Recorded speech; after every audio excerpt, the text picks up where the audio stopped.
Okay, I think we can start, everyone, with 4 presentations. Fekadu, the first one. The stage is yours. Okay, thank you very much. I'm Fekadu Witte. I work for the Ethiopian Investment Commission. Sorry, I have a very sore throat. I'm sorry for that. So, I will be presenting you on the labor market entry condition and then its relation with earning dynamics, particularly in the Ethiopian special economic zones. It's a typical experiment we have implemented. We have exercised learning and experience from the Indian case, whereby at the early stages of industrial development, we needed to have very skilled workforces to come into the industrial parks. At least if they don't have the skill, at least we should be able to provide or signal the level of skill that the workers have to the firms, so that they can make the decision as to how they can skill up this workforce. So this typically fits into that particular exercise we've done. So with the emergence of industrial policy has brought place-based development policies to again get momentum in developing countries, particularly this one. There are growing literatures coming in the place-based development policies, and positive effects have been seen in wage and productivity, in FDI attraction, in export growth, industrialization, upgrading, and improving poverty. In the case of Ethiopia, this particular industrial park being associated with a number of studies, like there was high turnover issues, worker dissatisfaction issues, low performance, skill mismatch issues, wage cartel and frequency of job switching, labor sourcing mismatch, wage penalty. These are some of the studies being carried out in Ethiopia. There are also additional studies which shows limited impacts of this place-based policy intervention. It only creates a small decent job opportunity, low pay, vulnerable job opportunity. It can give, basically it triggers migration, but at the same time it doesn't help workers to have a permanent job. Whenever there is a shock, they usually leave the industries without having much compensation. So, industrial parks labor sourcing training program was launched across different special economic zones in Ethiopia to help smoothly navigate the FDI companies newly established to establish a new labor market.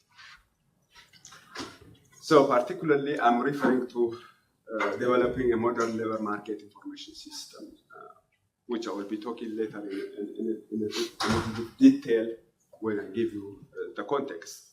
So this particular study will be contributing to understanding the process of labor market creation at the early stages of industrialization, which is the case of Ethiopia and most of developing countries. And it also contributes to the body of job mobility and transition for industrial development at early stage. So to give you a context of this study, how does the labor market system work in Ethiopia and special economic zone? Okay, we have two kinds of channels.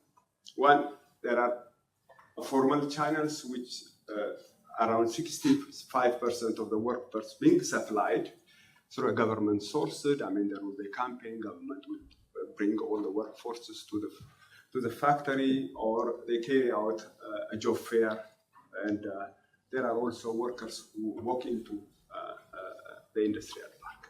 So there is this labor system which try to match the demand and the supply side. In the demand side, firms will request whatever they needed, the number of workforce to be supplied, and accordingly, the supply side will provide the workforce, but it follows 3 stages. First, they will screen the workforce.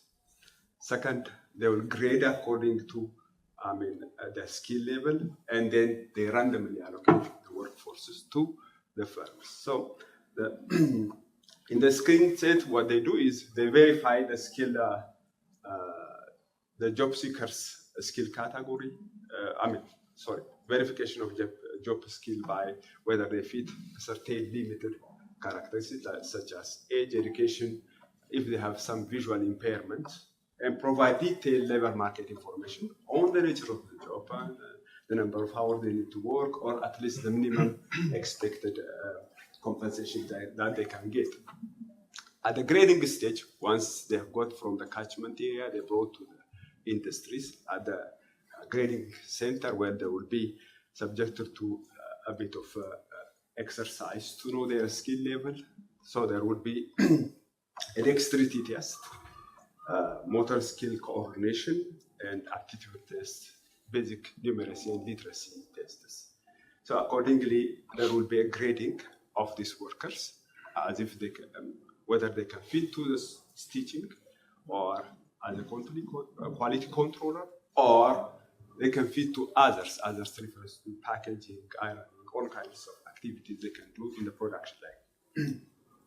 So, but this ranking doesn't show, this grading doesn't show rank.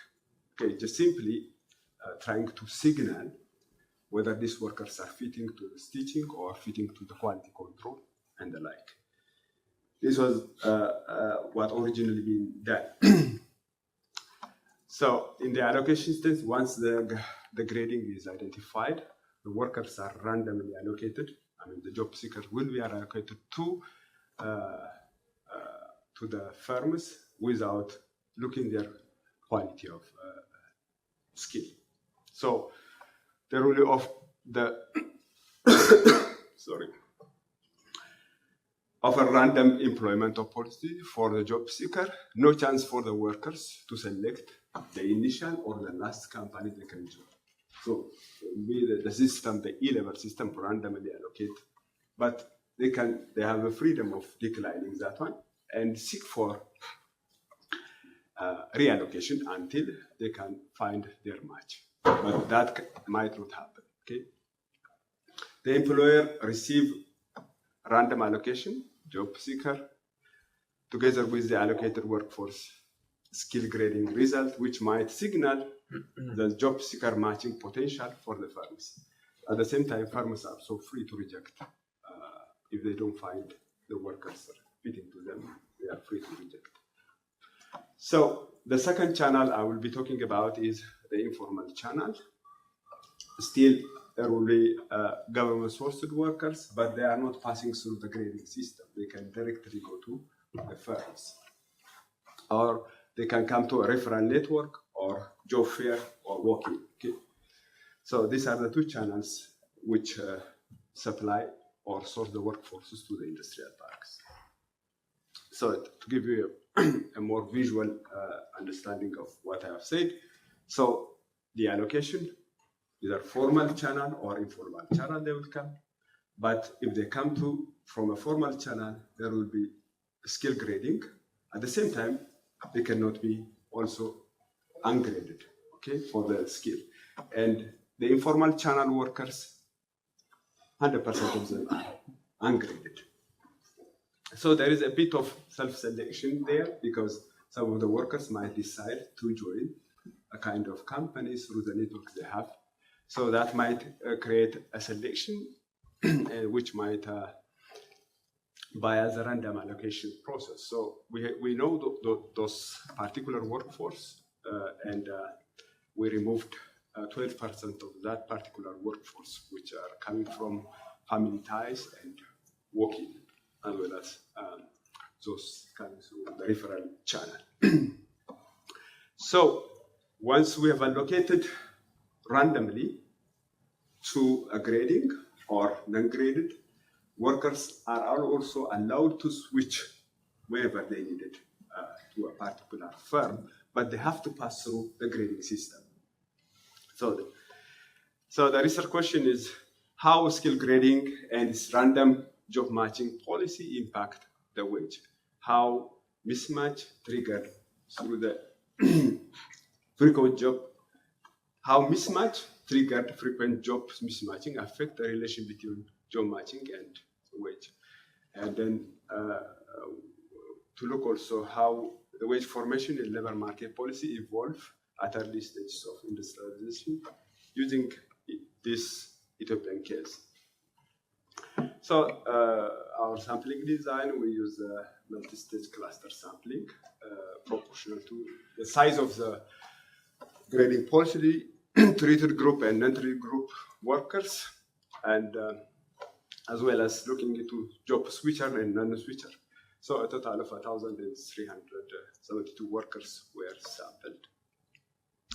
And we have also an additional information related to these workers, administrative data that's coming from the e-labor database, which gives us details about from which particular area they come from, whether they have attended school, and other related information. So the estimation question is... Just a quick question. Yes. What happens to the ones who just leave the whole SEC entirely? We are not following that one. Okay. Okay, this is particularly for the workers who are in the park. Okay, so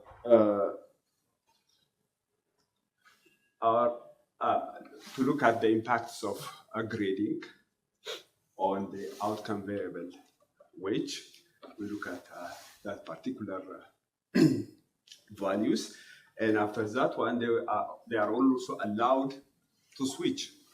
Because the grading might affect them, so they would be free to move around and then find a better matching company.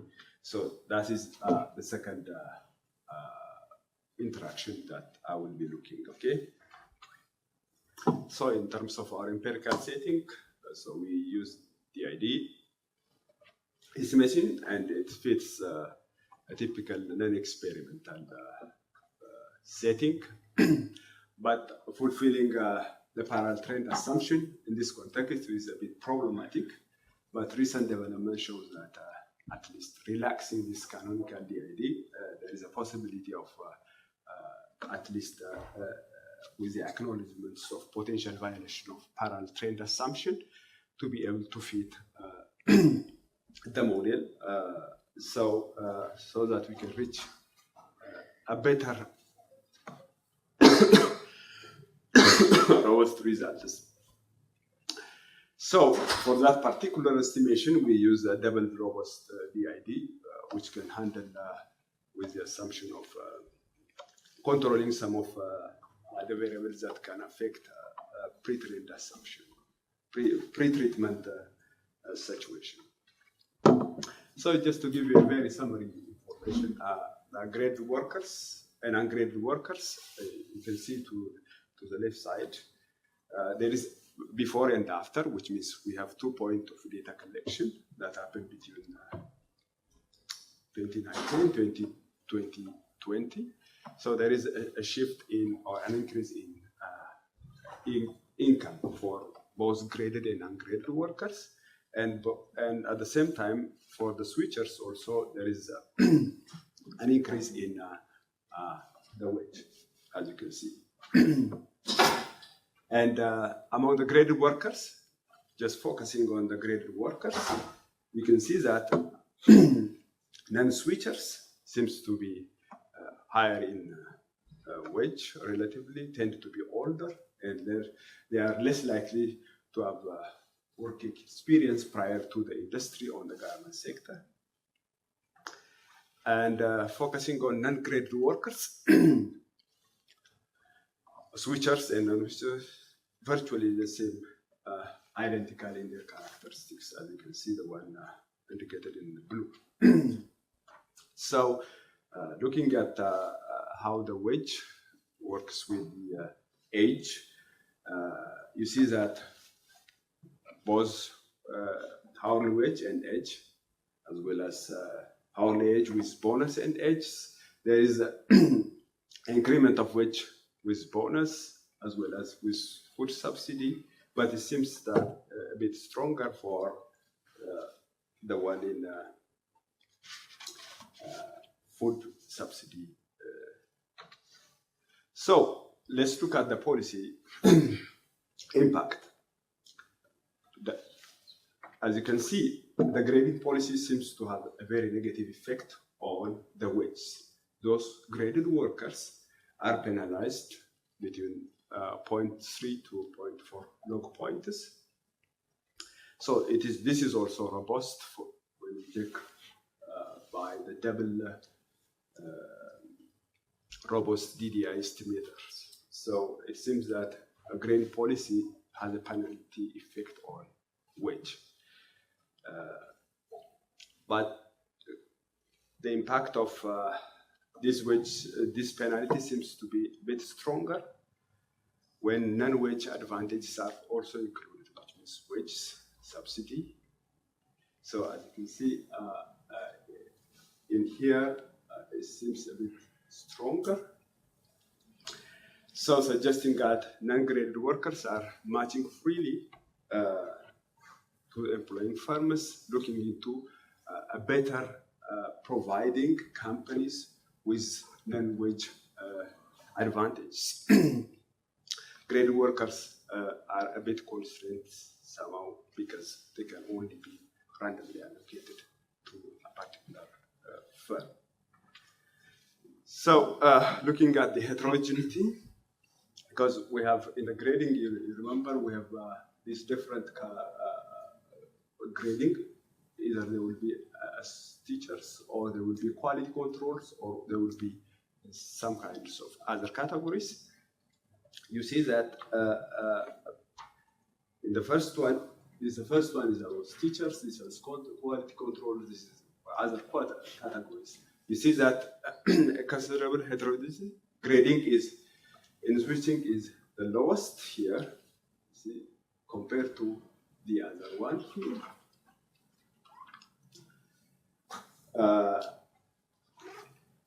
Appear to have higher and a significant sorry, I can't really take my voice. Significant for wages and bonus.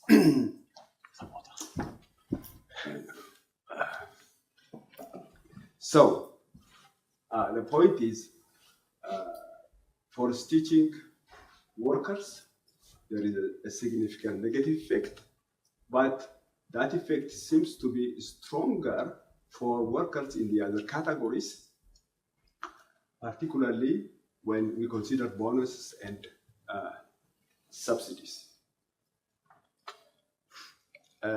Looking further,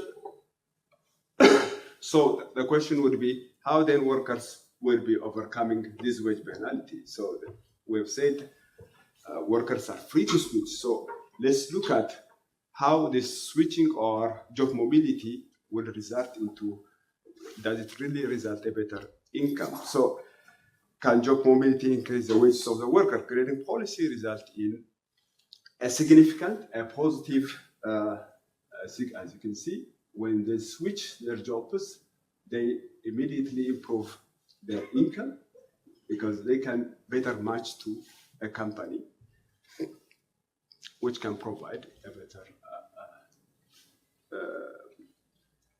wage. Can the positive effect depend on the frequency of job switching? Okay, we have seen that switching results in better income, but as it depends on the frequency of their switching. So we have found that in the first switching, as you can see here, as you can see, at the first switching, they will just be in the same level as the originally, okay? But if they continue switching, they don't improve much on their earnings. But they can only be earning better in terms of non-wage benefits, okay? So the frequency of job switching can only be achieved at the first switching level, which means they cannot get much improvement if they keep switching, but they can better match to a non-wage, benefit providing companies. So then this is more or less the same thing I was talking about. Okay. So just to give you a concluding remark here, grading policy has distorted the labor market situation and negatively impacted the wages of graded workers compared to the non-graded workers. Especially, it affected most non-switching workers, those who stayed in the same company but being graded, they will be penalized. Because companies know that if they know their particular potential of skill, they try to provide them lower wages, but except to a certain niche groups, particularly for quality controllers. But the rest, the teachers are considered to be, they can easily be replaced by anyone. Okay, they cannot continue to provide more wages for them. Okay, job mobility improve job matching, helping the workers to overcome the wage penalty by significantly increasing not the wage, but the non-wage elements. Like it can help them to find a firm which can provide non-wage, like bonuses or food subsidies during their working hours. So increasing the job mobility, right, the likelihood of finding better match firms with improved non-wage benefits, suggesting that the random matching practice may increase indeed, creates mismatch, triggering high rates of job mobility. So the implication would be then either improving the way the grading policy works, because it seems that we're not getting right the kinds of the skill grading we're doing. Otherwise, to abandon for good, because it is distorting the labor markets and giving a disadvantage for graded workers, while the same kind of ungraded workers are benefiting more. So that's it. Thank you very much.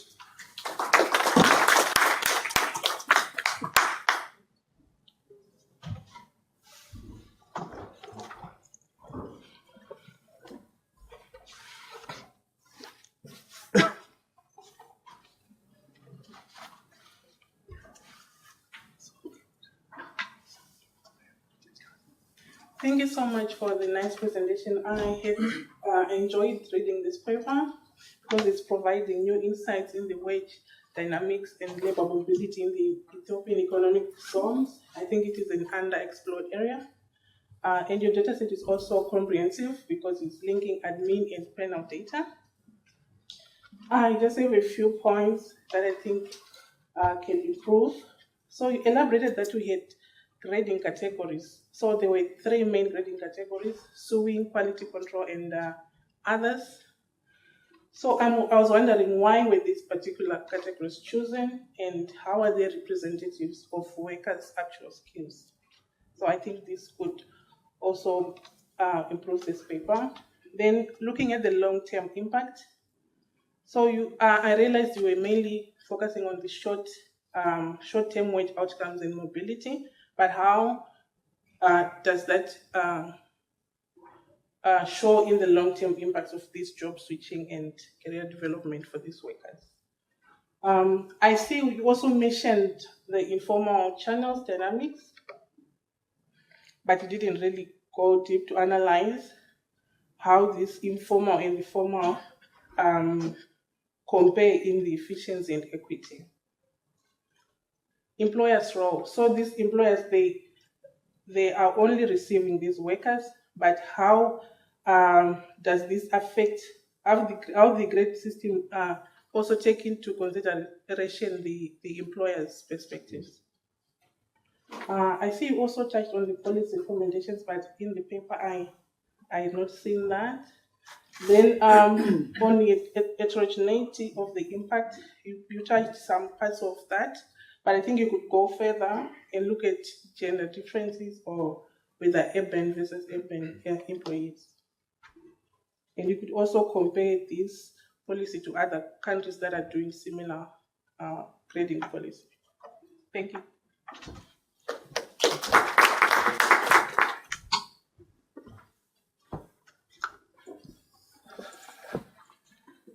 And just before answering this one, if you have any additional questions, please. How? This is more of a clarification question. How was the post defined? Pardon? In your definitive, Yeah. I didn't quite catch how you define the post damage. Because Okay. in particular, I don't. I guess people start getting paid after they get traded. So how could you have a wage observation before trading? Maybe I missed something about the context, but I was a little bit confused about that.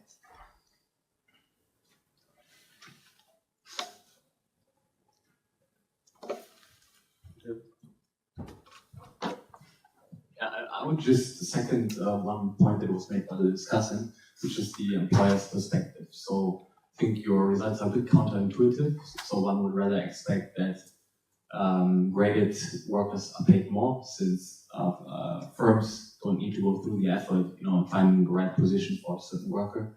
So maybe you could speak to that a bit. Like, why do you think these firms pay graded workers less?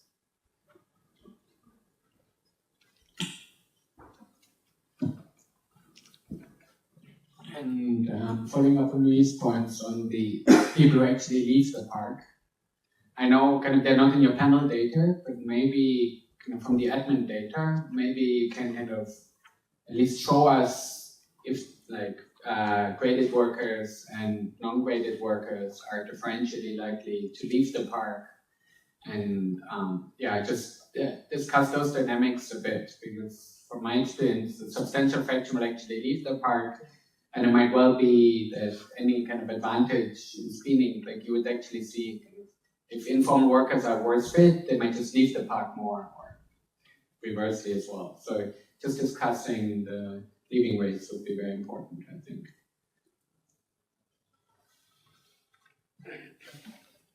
Okay.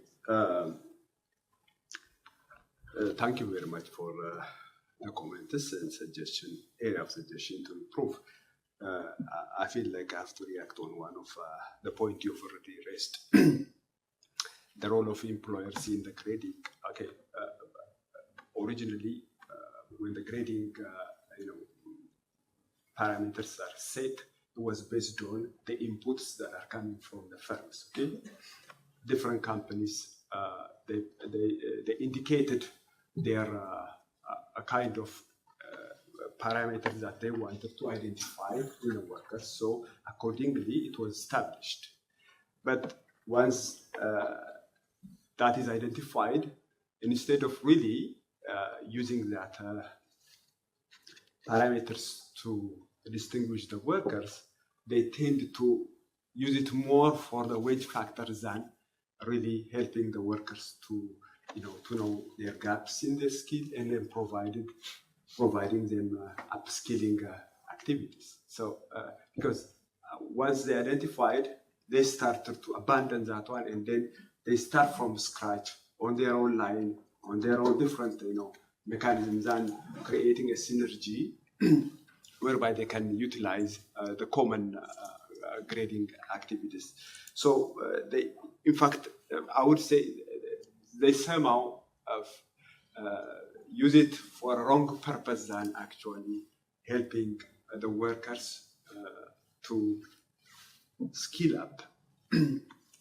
So perhaps a related question to that one would be, why graded workers being penalized compared to ungraded workers? So companies, what we have realized is they have this understanding that teachers, big portion of the workforce, close to 85% of the workers are teachers, and few portion are quality controls and others. So usually they consider the teachers are the one which they consider them anyone can fit into. They just see these are the kind of workers whom they can replace anytime. So, and these are the big portion of the workforce. Increasing a wage for these particular groups is to their disadvantage. So they focus on increasing the wage once they know, only for very small segments of the workforce, that is particularly for the quality controls. So they use it in a way because they operate in a global production value chain of textile garments where their margin is very small. So if they keep increasing the wages, they cannot really profit. So in fact, they use it in a way that we help them to identify, so they can keep saying that you're not fitting to a better earning. So in terms of post is referring to the time, okay? The time we've used during the before they join the parties, they have they indicate their wage expectation, okay? The workers indicate their wage expectation. That's one thing. Second, during the time they are attached on the first day, they will be indicated the kind of job they will be, the kind of wage they will be taking. So that is T0 is the wage that they will take upon being allocated to a company. So, and the T1 is the one which we've captured after a year. So that's how we capture. Doesn't grading happen before allocation? Yes, it happens. So they're But both, it's just both observations are after allocation. Pardon? Both of your wage observations are after grading. Yes. So why is one post and the other one? So they're both post. Well, the issue is when these workers are being allocated, it's automatically that they will get the wage, okay? It's not like something, we're not doing a typical RCT, okay? We're doing non-experimental design, okay? I can understand your point very much related to the RCT. Excuse my bias. Yes. But it would be fantastic if you can just explain this. So, because my understanding was grading happens, then allocation happens. Yeah. So, you don't get a wage before grading. You only get wages after allocation. Yes. Exactly. So there is no real pre and post. You just have people who have been graded, and they get a wage, an initial wage, and a subsequent wage the following year. And there are people who have not been graded. They get. So it's not really pre and post per se. It's just everything is post. Yeah, I better speak this one in detail because he's just pushing me off time. Okay, it's a very good question. We'll discuss later. Okay. Also the other one on nutrition. Oh yeah. Maybe later. Maybe. Oh yeah. I can take Nutrition it. also. Maybe later.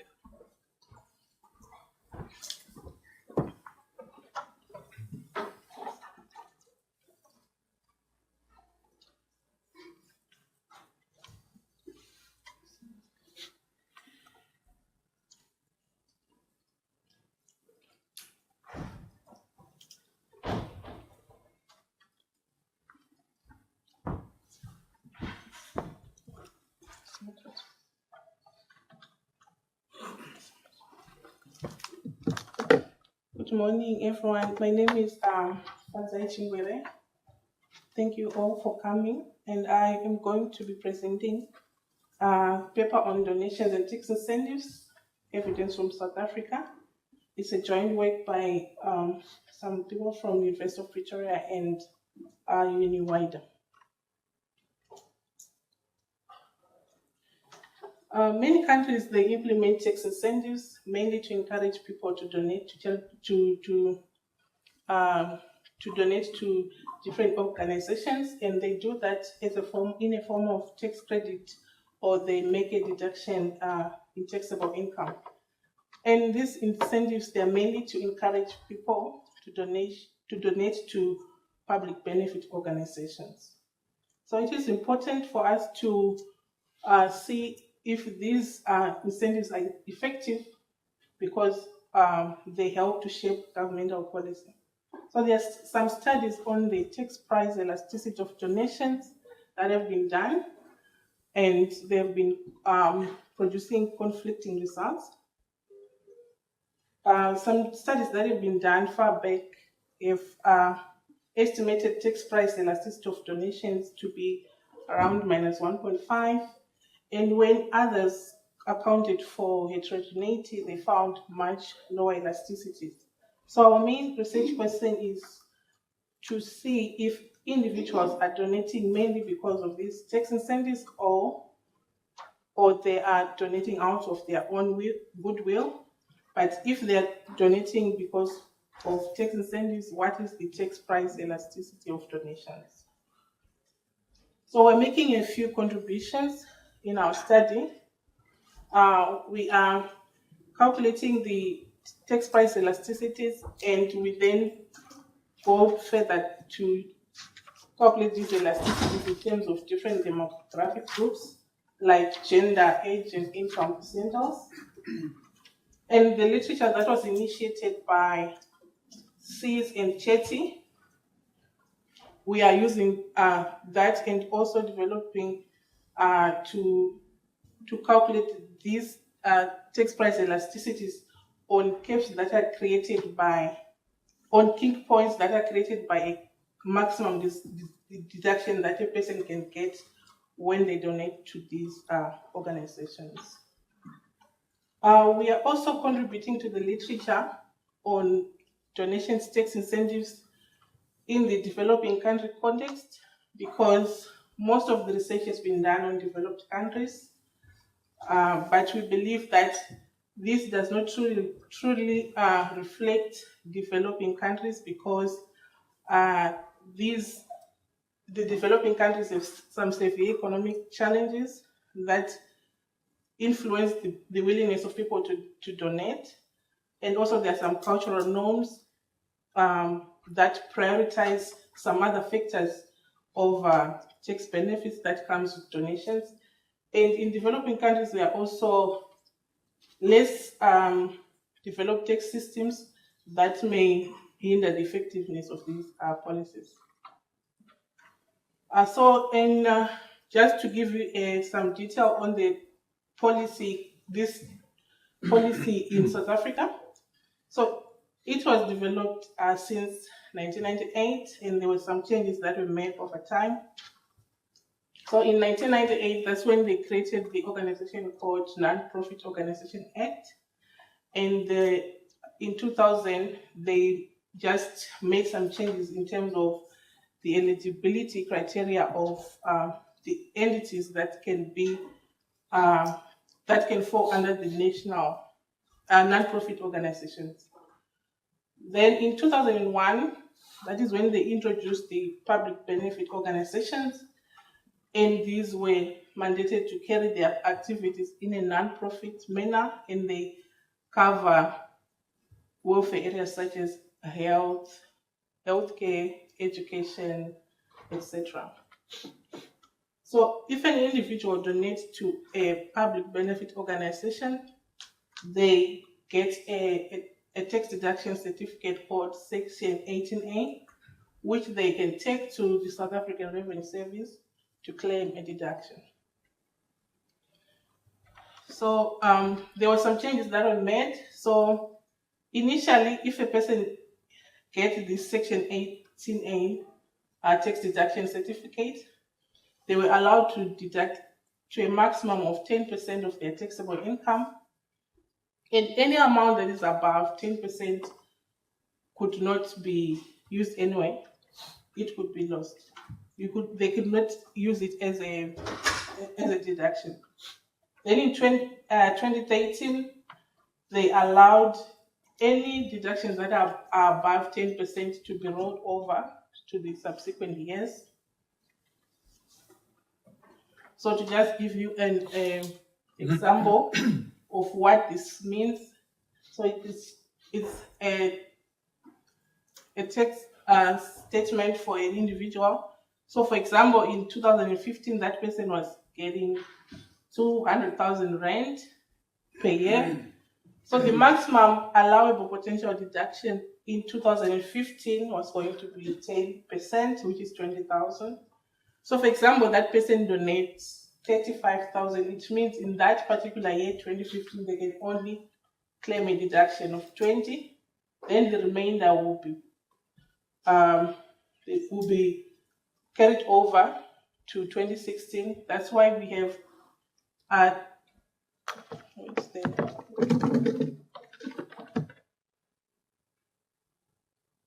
That's why we have 25,000 there, even though that person donated 10,000 in 2016.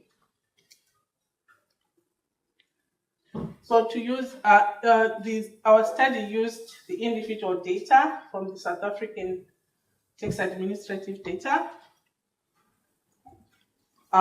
This data, the individual panel, it contains a number of observations of a number that it contains a substantial number of observations for people,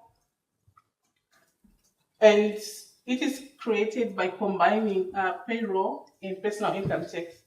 So the payroll one is filled in by the employer on behalf of the employees, and they will be just indicating the amount that that individual is earning as income and payee deduction, any deductions, donations, and any other benefits. Then the individual themselves is gonna fill in the ITR 12, where they'll be indicating any additional income that they get from other sources of income that are not employment income. So when a person fills the ITR 12, that is the final tax liability of that person. Some summary statistics. We see that over the years, we have total taxpayers that are over 12 million. But when you look at donors, so this is people that have above zero amounts in their donations, specifically to public benefit organizations that allow these deductions to happen. We have less than 1% throughout the years. Then we just made some summary statistics differentiating donors and non-donors in terms of percentage of females, average of their age, taxable income, and median of taxable income. We also show the amount that is donated in 10 million rands on the red line, which is also on the right axis. On the left axis is the number of donors across the years.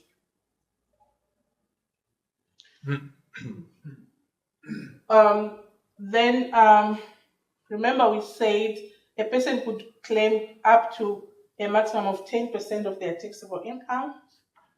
So what we did here, we calculated the ratio of donations over total taxable income of an individual, and we created the histogram. We realized that at the cap, there's some bunching around here, which is around over 5% of these people are bunching around that cap. And we're showing also the share of donors by taxable income percentiles. So most of the donors are coming from above 95 taxable income percentiles, and the lower percentiles shows that we have lower donors coming from those groups. So individuals, when you're trying to model donations, we argue that people don't really get satisfaction from the aggregate provision of public goods, but they also get self-satisfaction from their own donations, which is called One Glow concept by Anne Roy. So this One Glow concept warrants us to say that when people are gaining satisfaction from their own personal donation, it means these tax incentives, they are important to them as well. So people then tend to maximize. We have now a utility maximization problem, where their utility is a function of private consumption, personal donations, their earnings, and aggregate provision of charitable contributions, which is subject to the tax deduction on donations, tax rate on their income, as well as lump sum transfer.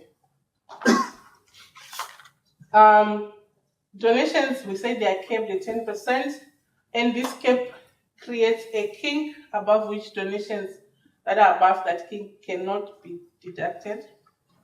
So this kink,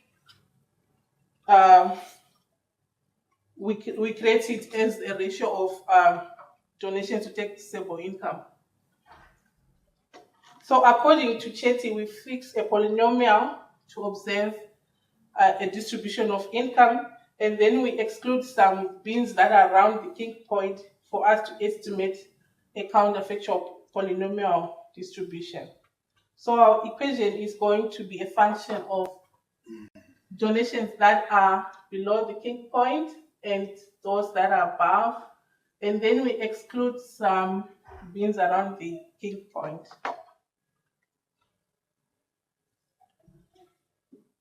Here we just did a summary, some tests to show the differences in the average of donations between different groups. People that donate themselves, so these donations are reflected in the Itinerary 12 certificate, and these are reflected in the IRP 5 certificate. We see that people that donate themselves donate higher on average compared to those that donate by employers. Then females donate lower compared to males. Just like that. Okay, our main result, the baseline. So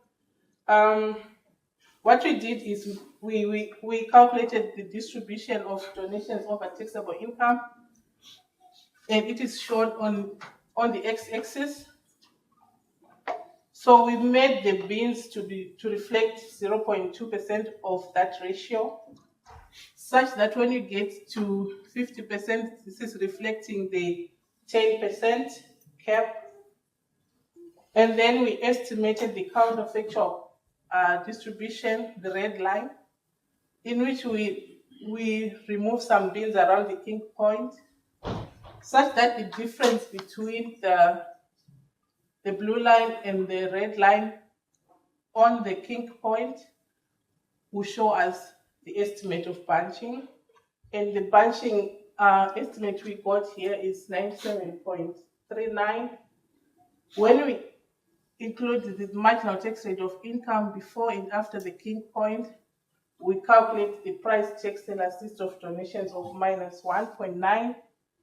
So it means that if the cost of donation increased by 1%, donations reduced by minus 1.9 and vice versa. Then we did the same analysis, but now looking at females and males. Females have a tax price elasticity of minus 3.6, then males have minus 1.5. We also differentiated according to age. So those on the middle age, they are between 15 and 64.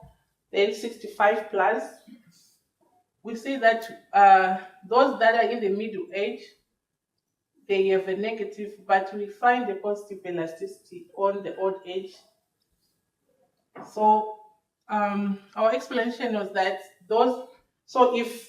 if a cost of donation increased by 1%, donations from those people that are in the old age, they also increase. So we realized it's really, these groups are not really affected by the by these tax incentives. Lastly, we did the heterogeneity in terms of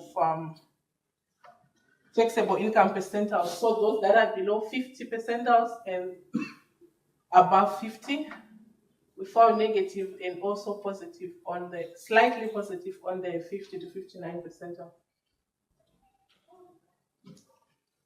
When you are estimating the counterfactual distribution, the red line, we said we leave some bins around the king point. So in our baseline, we left 4 bins to the left and 2 bins to the right. And we used the 7th degree polynomial, and our elasticity was minus 1.9. So we wanted to show that even if we change these parameters in terms of bins that you leave to the left and to the right, as well as the polynomial, the elasticity almost remained the same in terms of magnitude and sign. So we did that as well for females and males. We also excluded sharp bunches. So we considered sharp bunches as people that are very close to the king point. So those that are donating 9 to 10% of their taxable income. So when we dropped that group, we excluded 13,248 observations, but our elasticity remained negative and quite high. So in conclusion, we have been investigating the effect of the tax incentive policy on charitable giving, and we also calculated the tax price elasticity as well as for different demographic groups. And we found some bunching around the curve, which shows that these taxpayers are sensitive to these incentives. And our tax price elasticity was minus 1.9. So this revealed that if we enhance tax deductions, this could lead to an increase in the amount that people donate. And our policy recommendation is that donation tax incentives could enhance people or could encourage people to donate to these public benefit organizations. But if we look further down into the demographics of who is responding much to these incentives, that could also improve the amount people donate. Thank you.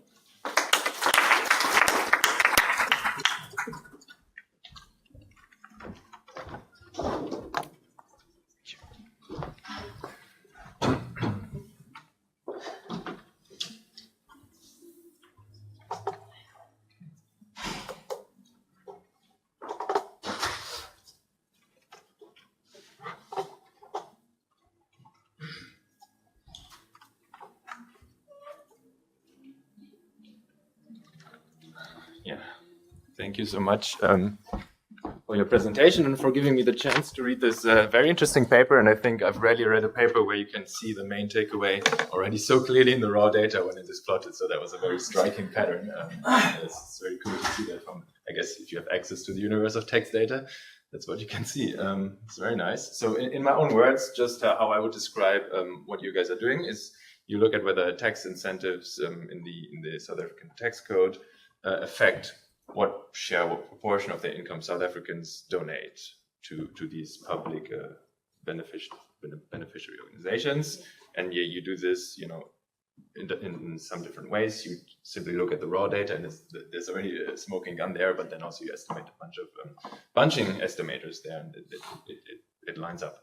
So what you find is that the tax policy, which allows individuals to deduct up to 10% of their taxable income, really makes a lot of people deduct up to 10% of their taxable income. So there's a really significantly bunching at that 10% threshold, and there's virtually nothing happening above 10% of income. That's how I saw it. Maybe that was a very small percentage, but it looked like virtually nothing.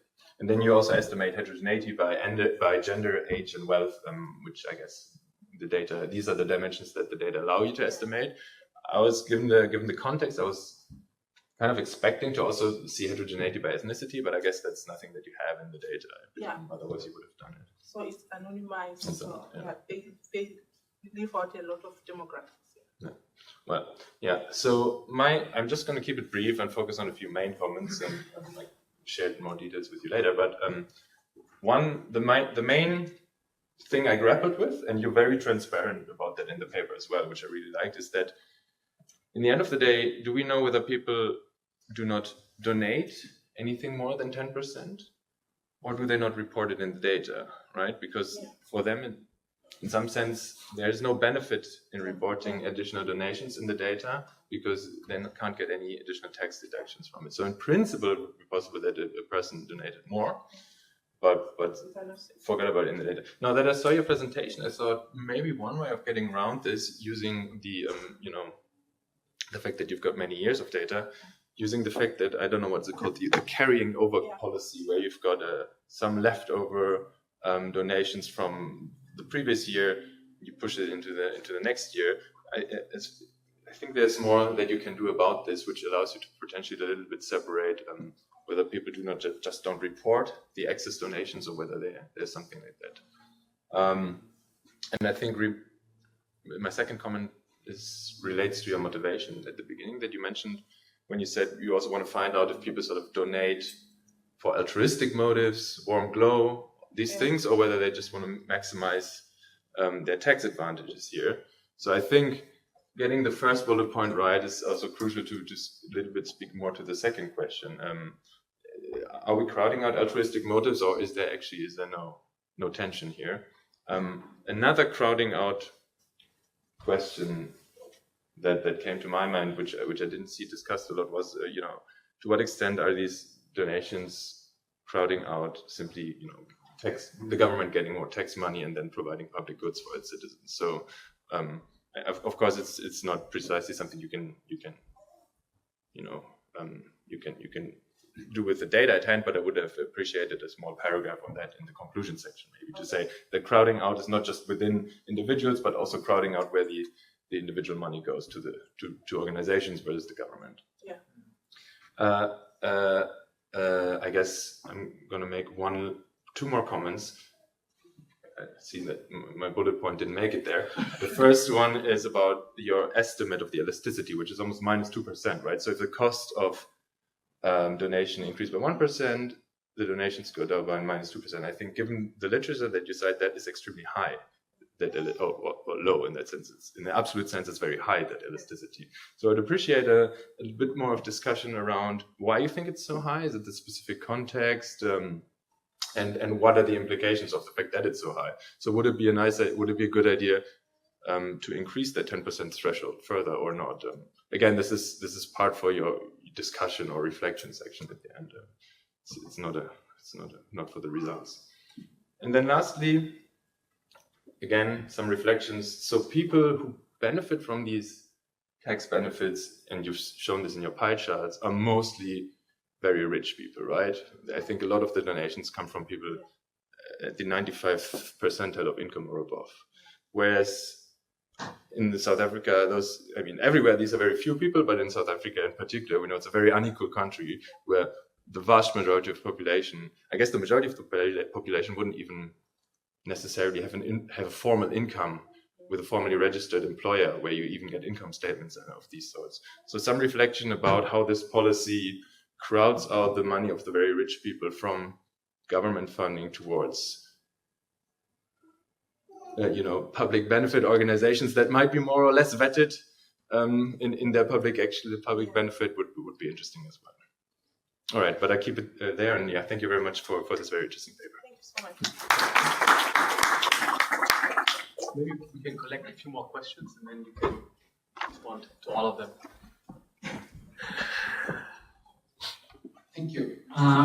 One question that I have is about the implementation and all of this, and what qualifies as a charitable donation. So I'm thinking if there's a lot of corruption going on, for example, it might well be that a lot of these charitable donations end up kind of being not so charitable at all, and people kind of claim those donations, but essentially I don't know, have a kickback mechanism where they can get part of the money back. So I'm not sure if you see that in the data at all, but I can see that at least partially driving this pattern, and people have means of kind of claiming donations that are not actual donations and just optimize their tax payment in that way. Okay, so I also mentioned that when a person donates, they get the Section 18A certificate from the organization itself.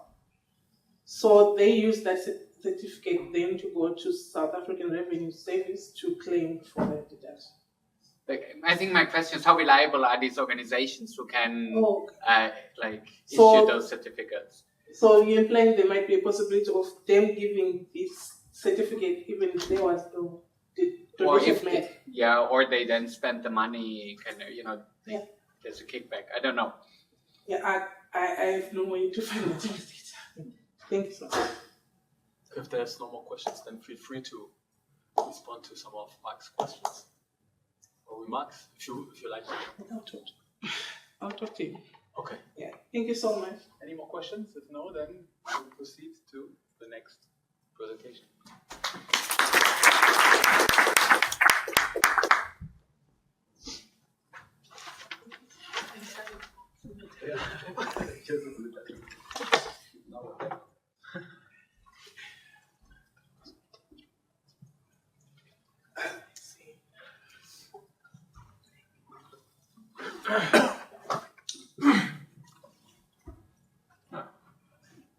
Perfect.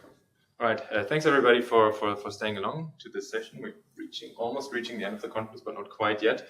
So what I'm presenting today is joint work with Morgan, Christian, and Johanna.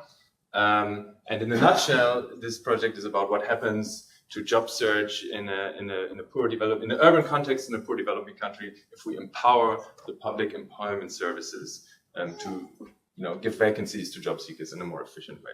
The title is Reaching Marginalized Job Seekers Through Public Employment Services, and I'm presenting experimental evidence from Ethiopia, and I'm also presenting this for the first time, so bear with me if this is not so smooth yet. But let's see. So I don't think I need to convince a lot of people in the room that information frictions in labor markets are an issue worth researching and are an issue that prevent people finding any type of employment, but B, also preventing the right and most efficient types of matches to be made. And this doesn't necessarily hold true just in developing countries.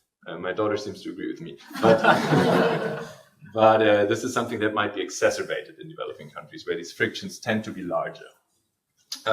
In particular, these frictions might lead to, as we know, segmented labor markets, where stuff that happens within formally registered firms and formally searching workers in informal firms might work very differently, which then can put another layer of pressure on people who have a tough time in the labor market anyway, such as young people, ethnic minorities, or in our case, we look at women who often face higher search barriers in a lot of contexts. We want to see if we can tackle these information frictions, but our novelty is here a little bit to focus on tackling them at scale, using both the promise of technology, but also using what's often not so much used in developing countries, the role of public employment services, which, as we know from rich countries in Western Europe and Northern Europe, can play a large role in facilitating information in labor markets and reducing frictions. So we know that online job vacancy, job board platforms, whatever you want to call them, play a massive role, not just here in developing countries as well, but there's mixed evidence about their effectiveness, and in particular, there's also some suggestive evidence that not everybody's reached through these online job boards. So we're not looking at online job boards here. We're bringing the vacancies closer to the job seekers, if you will. And we know from work in France that public employment services often have a slightly different focus than private employment service providers, and this focus often means that marginalized groups are better reached through public services. So what we're doing is we're sort of taking these angles together, and we evaluate an intervention where we improve the vacancy information, the availability of job advertisements at the local physical public employment service office that are scattered throughout Addis Ababa, which is a large urban capital of a large developing country, Ethiopia. We do this through a cluster randomized RCT, which uses a large, based on a large long listing and thus representative sample of job seekers in this context. And yeah, as I've said, we're sort of building on the promise of online job portals, but we're ensuring that we reach groups that would not necessarily be, let's say, digitally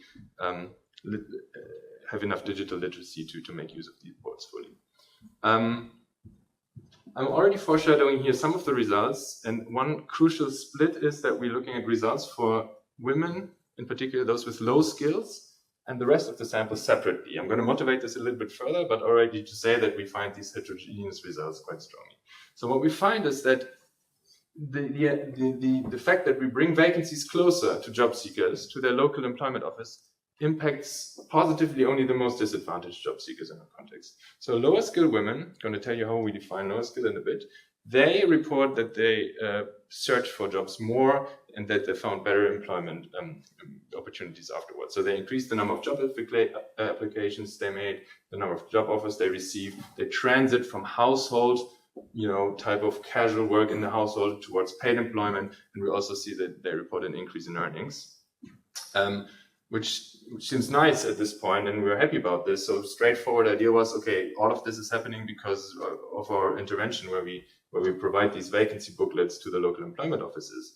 But in fact, what we find is that this particular group, the low-skilled women, quarter of our sample, they in fact have the lowest direct program take-up. So they were least likely to actually go to the employment offices and look at the vacancies there. So that was a bit puzzling. What we then embark on is a sort of a journey to find out the true mechanism here.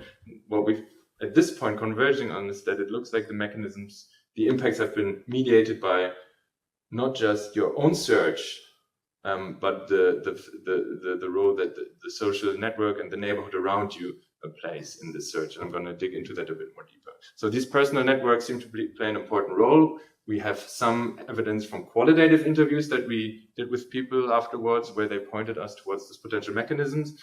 And then we have some rigorous quantitative evidence showing that a lot of these job offers that the low-skilled women receive do not come from the public employment services to these visits to the offices, but in fact, they come from friends and family networks. And those people, those low-skilled women with the most sort of active baseline networks, they also report the most positive results. Okay, I'm going to spend some time on the context and the setup and then go through the results. So yeah, not going to waste much time on this, but yeah, Addis Ababa has a young and growing population where, a lot of them finding a good job, not just any job, is a challenge. Unemployment is strongly gendered with more women than men being unemployed, and it's also strongly linked to education where in some sense, I'm exaggerating a bit, but the lower your education level, the larger the chances that you are in unemployment. These sort of pre-existing statistics made us pre-register and really thoroughly do this heterogeneity cuts by gender and education. Gender is straightforward, but by education, we sort of choose a lower versus high skill cutoff. I'm using these terms education and skills sort of interchangeably here, where the cutoff between the low and high school group is simply whether you completed high school or not, which nowadays roughly comes out to a 50-50 split in the representative population. Our baseline data confirm what the World Bank and other organizations have found already for years. So here we're looking at our 4 different groups: the low-skilled women, the high-skilled women, the low-skilled men, and the high-skilled men. These are always the 4 groups, the 2x2 sort of split. And we see that at baseline, in all of these dimensions, our group of interest, the yellow bars versus the green bars, the low-skilled women do worse. So they send fewer job applications at baseline, they receive fewer offers, they're much less likely to have a paid job, and they're also much less likely, or they receive a much lower income. So we're kind of, in what follows, I'm going to merge these other 3 groups, which we don't have a strong focus on, into one big bar, which I call rest of the sample, and I keep the low-skilled women, which is our main focus group of interest, right? So here I've just merged the 3 bars into one to repeat my baseline motivation. Essentially, lower-skilled women at baseline, they're much worse off in the labor market than the other groups in our sample, and so this is why we pre-registered this heterogeneity, but this is also why a lot of our findings are going to be on this particular group. So a lot of you have seen pictures like this. Addis Ababa has a traditionally a very sort of spatially segmented job search where advertisements are posted on physical job boards such as this one, and you have to actually come to the place or take a photo of it and share it with your friends. But nowadays, of course, more and more this is replaced by commercial online job search sites, such as How Jobs here on the right-hand side. So both of these, sort of old school versus more modern ways of searching exists, but they are not used to an equal extent by everybody in our sample. In particular, if we focus here on our low-skilled women again, they're much less likely at baseline to use in-person search compared to the rest of the sample. And then when it comes to online search, those job boards, the sort of difference between low-skilled women and the rest of the sample is even more striking at baseline.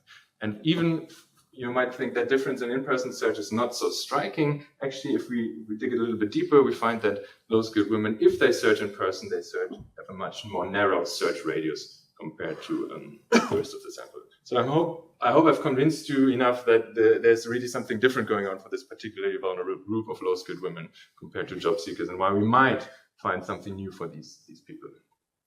So we are cooperating with the Ethiopian government, which sort of tried to reform the workings of their local employment offices. So these offices, they've existed for decades, but their functionality and accordingly their reputation wasn't always the best. In principle, they should offer a lot of things to job seekers, but in practice, this didn't always quite work out. So in 2019, the government tried to reform that a little bit, try to improve the services, in the idea being, reducing information frictions and bringing vacancy data of firms that want to hire people, but they haven't found somebody yet, bring this into the neighborhoods where we have these offices. So I guess one benefit of Ethiopia is that they really have this narrow web of physical offices of the government. It's quite present in the different worredas or neighborhoods of this town. So we were early on involved with the government in the sort of design and evaluation of this policy, and we managed to convince them that we would want to randomize the rollout of these new services. In particular, we did this only in the capital of Addis Ababa, and we randomized this across these 113 city districts, where half of them received the treatment and half of them didn't. So what is our treatment? What we do is simply, we have a team that every day collects vacancy data from across Addis Ababa, from various sources, online job boards, but also importantly from offline job boards, where a lot of these lower skill types of jobs are posted. Then these vacancies are digitized, deduplicated, and coded up. On average, we have around 600 jobs per week. Non-negligible proportion of those jobs are for low-skilled people, but of course, the majority is for higher-skilled jobs, which is in line with what other papers find. Job posting in developing countries tends to be skewed towards higher-skilled jobs. We then do something really old school. We print these vacancies into a physical booklet. Of course, we make it look nice and shiny, and we deliver this booklet to the treated public employment offices. The controlled public employment offices don't get that, and we support that a little bit by an awareness campaign by neighborhood outreach and phone marketing. This is what the sort of split between treated and controlled public employment offices would look like on a map of Addis Ababa. Then what is our sample? We have a sampling frame based on over 100,000 job seekers that were listed. We made sure that we have broad coverage over the whole city. They had to be at least 18 years old. They had to have at least 10 years of schooling, which might seem like a strong cutoff for you, but that's virtually nowadays everybody in Addis Ababa. And they have to, at least in principle, be interested in employment. And then randomly we select people, stratified importantly by gender and whether they completed high school or not. We end up with a sample of around 3,500 people. We have good balance and some attrition, but not selective attrition. Okay, so this is our timeline. How much did it do? 8 minutes. 8 minutes. The timeline made me think of my timeline. So all of this happened, 2 and a bit years ago. We started the listing in mid-22. Then we sampled in the summer. We had took us roughly 2 months to do the baseline. And then we had an intervention that went on for roughly 3.5 to 4 months. And one thing I want to highlight here is that we have an end line, which we consciously split into 2 phases. So we randomized whether a respondent would be surveyed in the early part of the end line or in the late part of the end line. As you can see, the early part of the end line is in some sense still basically overlapping with the intervention, whereas the late part is not. And this will have some implications. This is some heterogeneity afterwards that we can exploit to see whether the effects that we find are driven by something that still allows people to make use of the intervention or not. Yeah, I'm going to skip the econometrics because it's a simple RCT, and I'm going to go right into the results here. So the first thing, I'm going to without what we're looking at in detail, I'm going to explain this graph to you because I'm going to show you a few slides like this. On the left-hand side, we've got the yellow-green contrast here is on the left-hand side the low-skilled women, on the right-hand side the rest of the sample, which, as you remember, are high-skilled women, low-skilled men, high-skilled men. So that's the left figure here. On the right figure, using the same colors, which might be not so intelligent, but here we look at a different comparison. We look only at low-skilled women, but we look at the difference in the effect based on when they were end-line surveyed, during the intervention, as you've seen, or after the intervention, right? So these types of figures, where here we have the sample heterogeneity and here the timing heterogeneity, I'm going to show in the next few slides. Marc, is this over the 100,000 people you listed? Or No, it's just about the 3,500-ish people that are part of our sample. Okay. Yeah, the listing, we have a very big listing and sampling frame, but of course we did not have the resources to work with that number of people. But it's a random draw from that listing. It's a random draw stratified by some spatial considerations, by spatial, gender, and education considerations. But yeah, it's a random draw from that. So you can think about these results as being representative for the for job seekers in Addis Ababa. It's not a convenient sample; it's a representative sample. So what we find here, first of all, is that the number of job applications in response to having a vacancy booklet available in your neighborhood of public employment offices, those really go up for the low-skilled females, which almost double the number of applications that they send per week. There's virtually no effect for the rest of the sample. What you can also see is that the rest of the sample, in the absence of the intervention, sends out much more applications than the low-skilled women, right? Roughly 3 times as many. And so the treatment effect is positive, but it bumps people not even to the control group or for the rest of the sample. This effect for the low-skilled women is mostly driven by stuff that happens during the intervention period and not so much afterwards, which is in line with them, using the vacancies that were provided to them in the booklet. We see something similar going on in the number of job offers that people receive, albeit at a much lower scale. But once again, the effect is only for low-skilled women. Once again, it doesn't even quite push them to the control level of the rest of the sample. Here, consistent with how job search works, the effects are much more evenly spread across end-line rounds. What we then find is, okay, so this is what people do. They apply to more jobs, they receive more offers. Do they take them up? So our first sort of effect here is that we see that low-skilled women are much less likely to work in the household in response to being treated. So we're almost halving this. Again, the rest of the sample, nothing happens. And in terms of timing, it seems to happen mostly during, but also after the intervention. It's not such a huge difference here in terms of timing. We also see that, the converse seems to be the case, that low-skilled women are, at least at a 10% level, significantly more likely to be in paid employment afterwards. So moving them from roughly 35% to 45%. Again, not at all reaching the level of the rest of the sample where we find no treatment effect. And here the effects are perhaps, as you would imagine, also driven by stuff that happens more further away from the intervention period. And then lastly, sort of to wrap this up, we also see some suggestive evidence that the earnings, the unconditional earnings of these low-skilled women, perhaps unsurprisingly, if they're more likely to be in employment, also their earnings go up. And this is also driven by the longer time period. So yeah, our first instinct then was fantastic. People use these booklets, they go to their local employment offices, and they just apply to these jobs readily.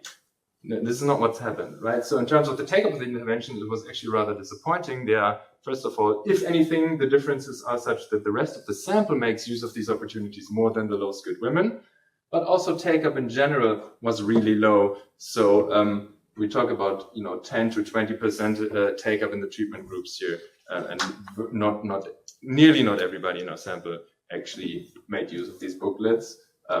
But a lot of people, at least, that were in the treated more or less knew about the opportunity. But not everybody made use of the opportunities. We're currently in the process of finding out a bit why that is, but it seems like the reputation of the public employment offices in this context was so bad that despite an awareness campaign and despite reminding people of this opportunity, there might have been some reservations of even going to these public employment offices. Okay. Oh, no, I went the wrong way. Okay, so now we sort of have the challenge to find out what drives these, if you're taking a step back, actually quite considerable impacts for those good women in our sample. So the first thing we turn to is mediation analysis, where we just focus on, the treatment effect of implications and offers, mediated by how many neighbors in your surrounding area, half a kilometer to a kilometer, how many of them were also aware of the booklet? Because they lived in your neighborhood, they were also part of your treatment group if you were treated. And we can see that the booklet awareness of your immediate neighbors really mediates a lot of the treatment effects here, both on the number of applications and the number of job offers, at least suggesting, being consistent with that there was an information exchange in the neighborhood that was, maybe one person going to the public employment office, taking note of the fact that the booklet is there and that sharing both the fact that the booklet is there and the information with their neighbors. And then, this is consistent with also the fact that a lot of women report that their jobs seem to come disproportionately from friends and family.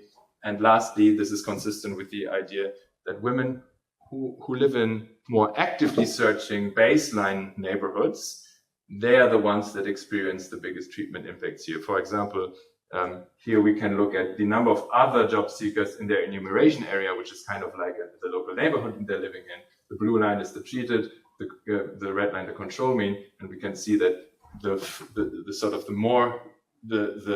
larger the number of other job seekers in the local area, the bigger the treatment effects. And this seems to suggest, and this is the road we're going down right now, that there's some sort of neighborhood, social network multiplication going on, where not everybody has to literally go to these physical offices to find out about these jobs. It's enough if one or two people from the neighborhood go share the information with the network, in particular low-skilled women, and this has then positive effects on their employment. So in the interest of time, let me not conclude, but thank you so much for your attention and looking forward to the comments. Thanks.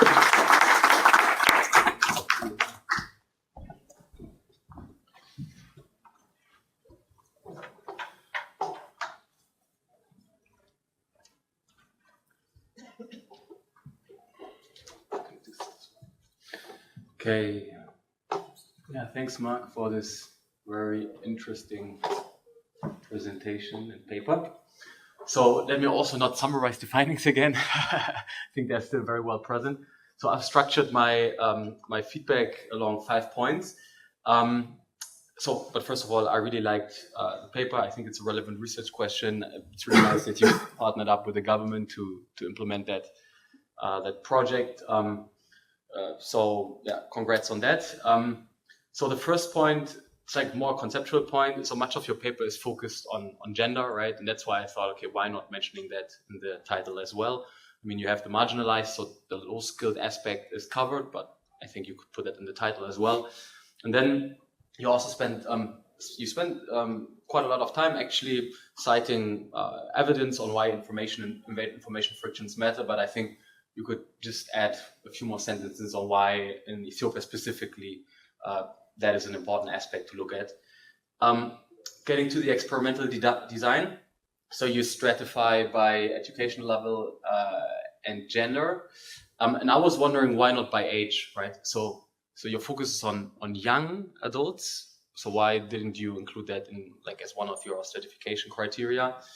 And then one aspect, just like with the wording, so also in the presentation, you said you did a job seeker census, and that was a bit misleading since, I mean, you have the random selection of enumeration areas within ADIS, and in these enumeration areas, you do a census, but not in all of ADIS, right? So just like semantics.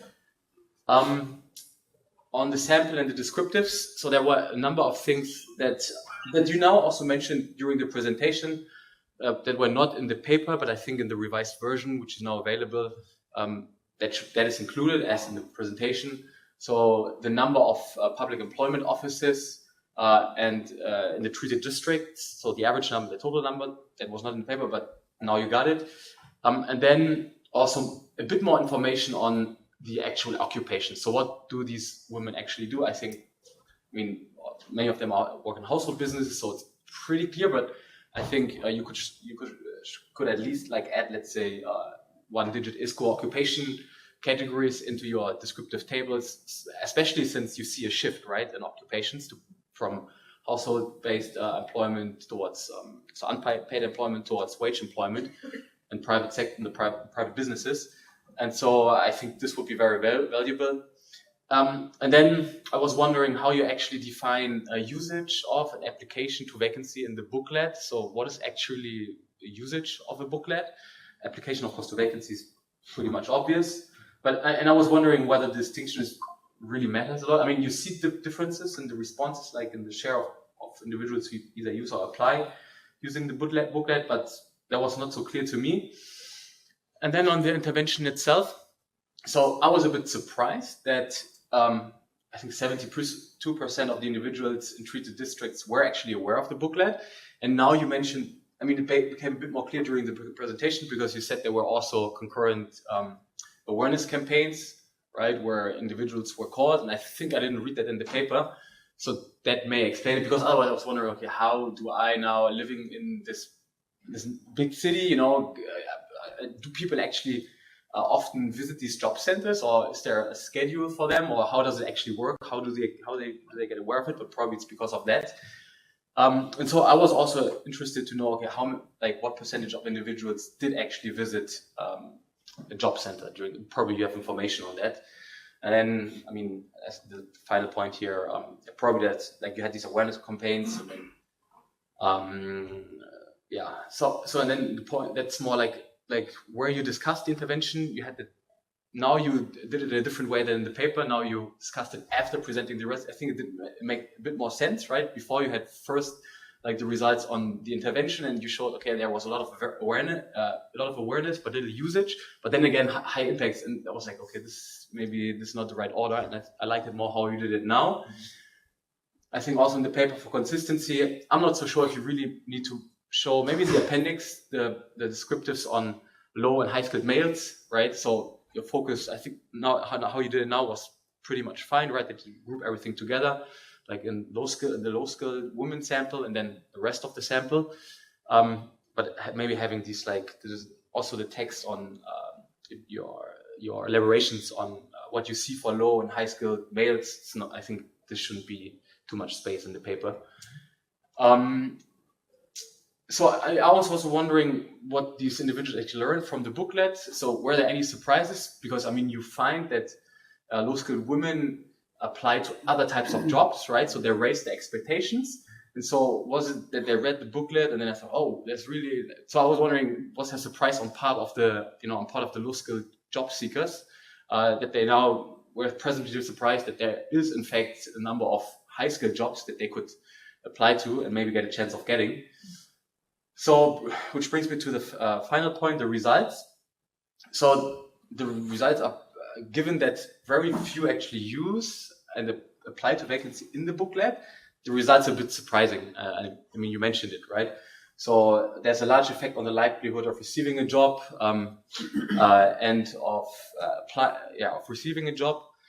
And so I was wondering, how do you how do you explain that low more offers despite being more likely to search for? Yeah, so this point is, I was a bit surprised since you find that low-skilled women now apply to jobs that are a bit like out of their educational attainment.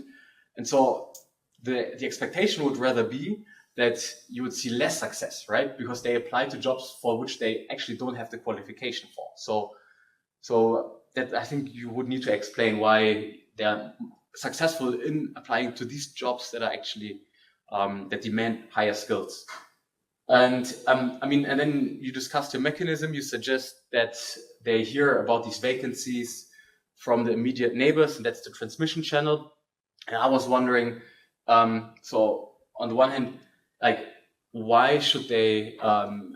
It may well be that they value the network very highly, right? Which is why if they hear of a job through the network, they are more likely to emphasize it and go after their job than whether they use it through the booklet. But I thought you could present some like descriptive statistics. Maybe I think you got it now, but like some descriptive information that they heard of those jobs from that network, right? So I think that's about it. And yeah, I think we can take other questions and then we can answer all together.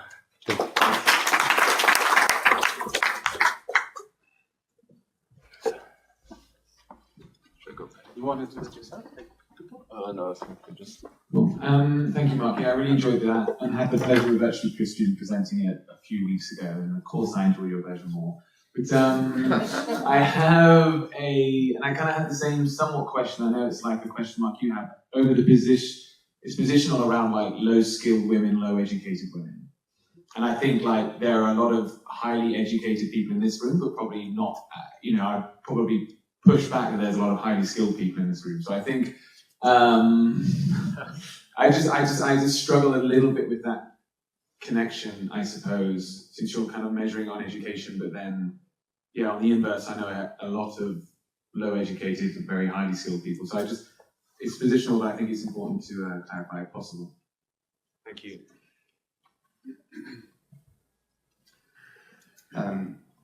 Thank you. Super interesting. A couple of quick points. The employment rate among control group, rest of the world sample, rest of the, it's I think something like 65%. So that's relatively high. I think that's roughly the employment rate in Ethiopia, maybe even higher than that. So I'm kind of wondering whether you can try to look at how many of those who remain unemployed are involuntarily unemployed in your sample, or have you picked it? Because a lot of the previous literature was looking at youth, and the employment rates that they would reach by the end of those trials were much lower, maybe 40%, 45%. So it's part of the reason why this is not working for the main sample. The average person in the sample is less subject to the frictions that literature that was youth focused was talking about. That's question number one. Question number two is in terms of mechanism, I guess I have two versions of your story in my head, and I'm not quite sure which one you're pushing or whether you want to disentangle the two. One is everybody uses networks equally, but low-skilled women just have a higher return from that information that reaches them. For whatever reason, maybe the information campaign, low-skilled women decide to activate their networks more. So they take more steps to talk to the neighbors, and because of your information campaign, because of the intervention, your neighbors happen to have better information on vacancies that they would have in control groups. And so basically one is kind of, the network doesn't change, and it's just the result of the different return to an additional piece of information. And the other one is, this is actually changing the way people interact with the network. Yeah. Thanks. So mine is just a clarifying question. So if I understood your intervention, these were jobs that were already advertised, and what your enumerators did was compile them and then share with your treatment. And if that is correct, it means that you have no control over whether the people in the control group are able to see these like from general advertisement. And if that is correct, what could be the implication for your results? Thanks. Yeah, thanks. I'm not sure if I've got. I think I have to keep it at 3 questions, or we can chat later. Maybe later. Yeah, I'm not sure if we've got time to answer at all, or Yeah, maybe like just 2 minutes. Yeah, just on the last point, going back as we do here. We of course thought about these spillovers, and in the paper we try to measure spillovers essentially from treated to control areas. So the spillovers that we can measure, what I mean by those, have people in the control area seen the vacancy booklet? Very low. So it seems also be driven by the fact that A, people don't go to the employment offices very much, neither in treatment nor in control, but B, if you were to go to the offices, you have to go to the office that you're registered with. So there's a direct link of a person to an employment office. It's not like you can venture about. But of course, in principle, these are vacancies that are out in the wild and people could have seen them, and we can probably do a bit more about that.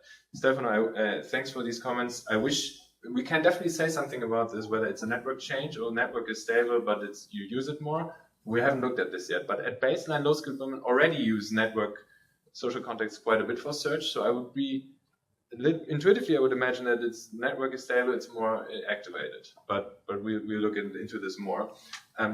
Why is our rest of the sample control group so high in employment already. It's because we sampled people based on whether they would be available for new and available and willing to do new work in the next 6 months, regardless of whether they're currently in employment, regardless of whether we're actively searching. So we have a very broad definition of, let's say, job search even. But it's a good point. We can that at the very least the heterogeneity by baseline employment status or other things we can do this. And to your questions, I totally take your point that low skills and education are not always the same thing, and we're using the word skill now, but technically what we're doing is we're looking at the education levels, and I think we should definitely be much clearer in that. I think one attempt at a defense is that we not necessarily the skill framing came a bit from the idea that we also saw that what these different groups, the vacancies that they at baseline, the types of jobs that they targeted, they clearly encapsulated different skills, and that's how we. It is less about the skills that people have, but more about the skills of the jobs that they target. But you're completely right. Education should be the more correct definition. Thanks so much for everything. All right. We can discuss this later. Yes, that'd be great. Okay, final presentation for this session.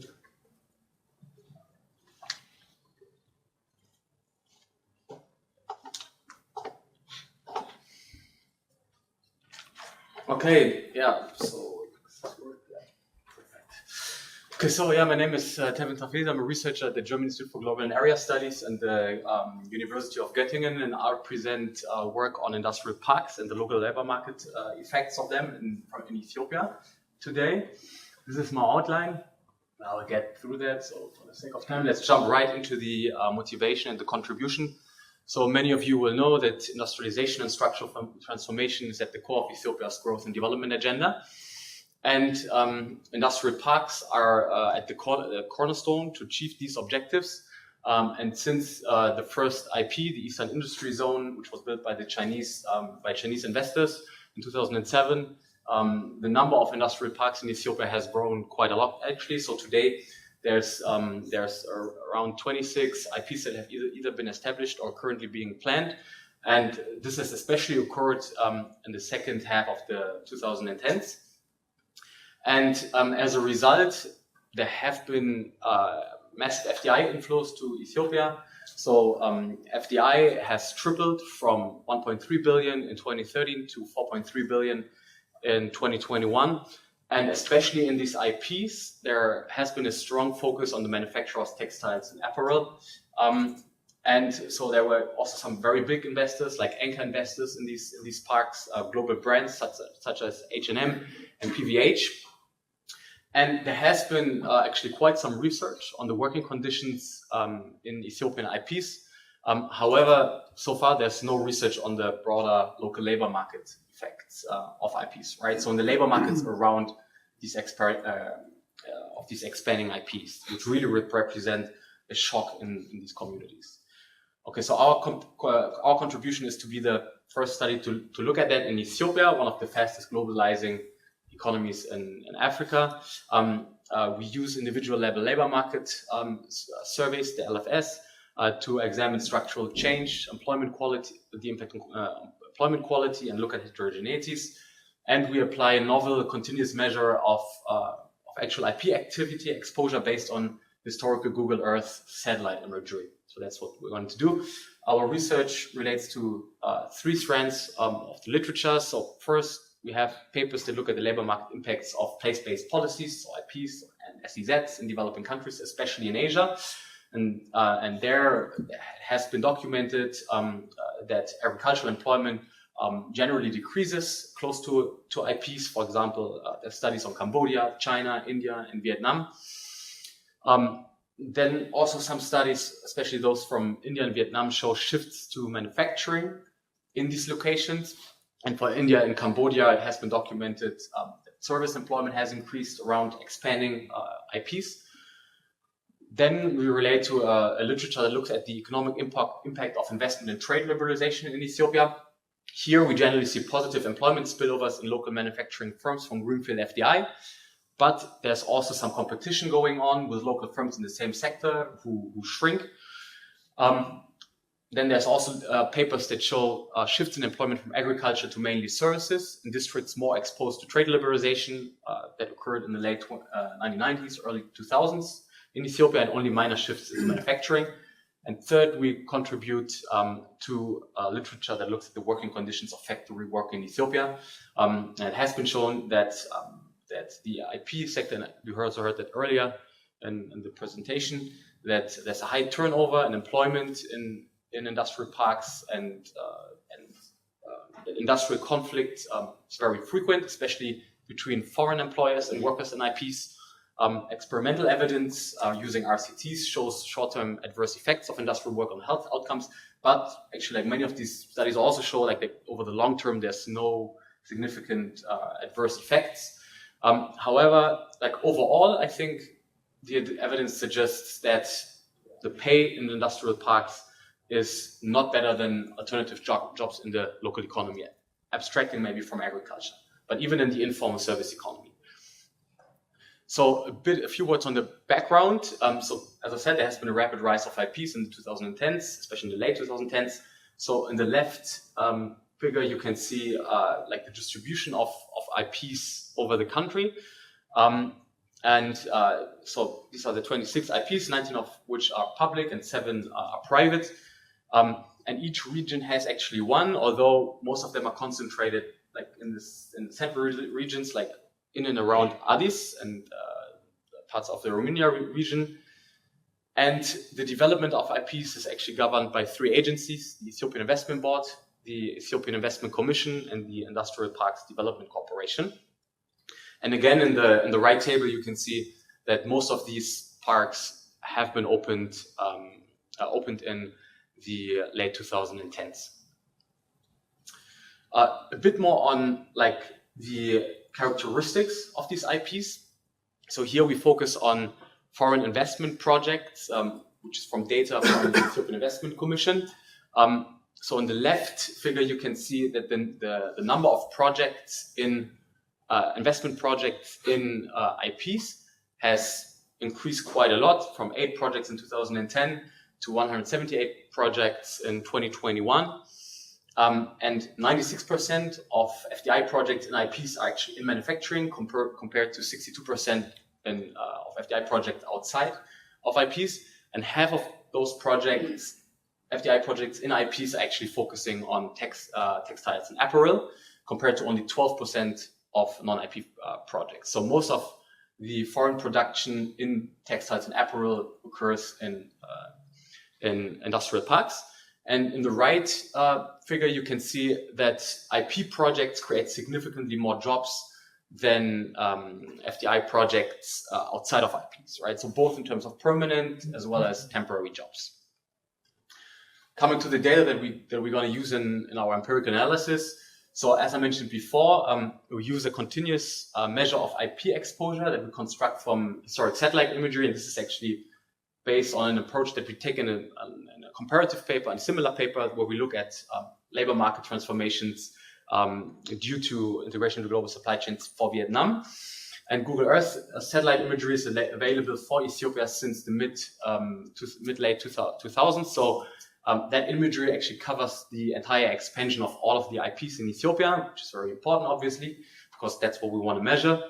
And we can geolocate. And what we do is we geolocate IPs on Google Earth satellite imagery and trace their expansion over time in those images. So there's this neat feature in Google Earth Pro with which you can do that. And of course, the key assumption that we make here is that we can proxy changes in the IP activity by measuring the built-up area in IPs, right? And so when we combine that information with the FDI project data that I've shown you before, we can actually see quite a close correlation between investments in IPs and job creation in IPs and the actual built-up area in IPs. And this is also something that has been shown by Bilica and Seidel in the paper, that the built-up area of factories, for example, are a very good proxy for economic activity of a firm, even better than nightlife, for example. And our outcome data comes from nationally representative labor force surveys from Ethiopia. We use 3 waves from 2005, 13, and 21. So before the implementation of that program, during and after. I mean, we're still ongoing, but most of the expansion has already happened, and now it has slowed down a bit, but I'll discuss it a bit later. And the nice thing about the data is that it contains detailed information on employment, including the work status, so whether an individual is a wage or account unpaid family worker, the employer organization, and the sector of employment down to the 4-digit ISIC level, and even occupations, but I don't focus on them here in this presentation.